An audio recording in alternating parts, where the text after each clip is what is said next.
செய்தியை பார்த்து வருகிறோம்.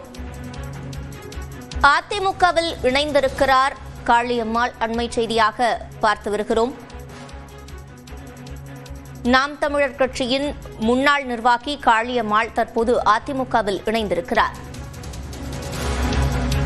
கூடுதல் விவரங்களை செய்தியாளர் சுபாஷிடம் கேட்கலாம். சுபாஷ், விவரங்கள். அதிமுகவில் இன்றைய தினத்தில் கட்சியின் பொதுச் செயலாளர் எடப்பாடி பழனிசாமியை சந்தித்து நாம் தமிழர் கட்சியினுடைய மகளிர் பாசறையினுடைய நிர்வாகியாக இருந்த காளியம்மாள் இன்று தன்னை இணைத்துக் கொண்டிருக்கிறார். கடந்த ஓராண்டுகளுக்கு மேலாகவே அவர் நாம் தமிழர் கட்சியினுடைய செயல்பாட்டிலிருந்து விலகி இருப்பதாக அறிவித்து அவர் அமைதி காத்து வந்தார். அவருடைய அரசியல் நிலைப்பாடு என்ன என்ற கேள்வி தொடர்ச்சியாக அவரிடம் எப்பொழுதெல்லாம் நேரம் கிடைக்கிறதோ அப்போதெல்லாம் கேட்கப்பட்டது. ஆனால் காளியம்மாள் அதற்கு எந்த ஒரு பதிலும் அளிக்காமல் உரிய நேரத்தில் தான் சொல்வதாக பதிலளித்திருந்தார்.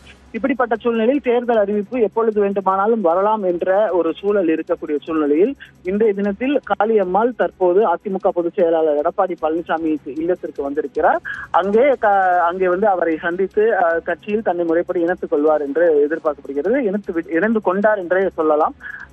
ஏனென்றால் தேர்தல் நேரத்தில் அவருக்கான முக்கியத்துவம், அவர் ஒரு நல்ல பேச்சாளர் என்ற அடையாளமும் இருக்கிறது என்பதால் அவருக்கான பொறுப்பு எல்லாமே வந்து அதிமுகவில் வழங்கப்பட இருக்கிறது.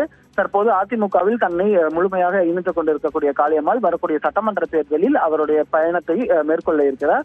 கடந்த ஆண்டு பிப்ரவரி மாதத்திலிருந்தே விலகி இருந்த நிலையில் தற்போது அவர் அதிமுகவில் இணைந்திருக்கிறார் என்பது குறிப்பிடத்தக்கது. அதிமுகவில் இணைந்ததற்கான காரணம், அதற்கான செயல்பாடு எல்லாம் அவர் தன்னை கட்சியில் இணைத்துக் கொண்ட பிறகு செய்தியாளர்கள் சந்திக்கும் போது விளக்கமாக சொல்வதாக அவர் தெரிவித்திருக்கிறார். இன்றைய தினத்தில் காளியம்மாளுடைய இணைப்பு அதிமுகவில் இணைந்திருப்பது கவனம் பெற்றிருக்கிறது. விவரங்களை வழங்கியமைக்கு நன்றி சுபாஷ்.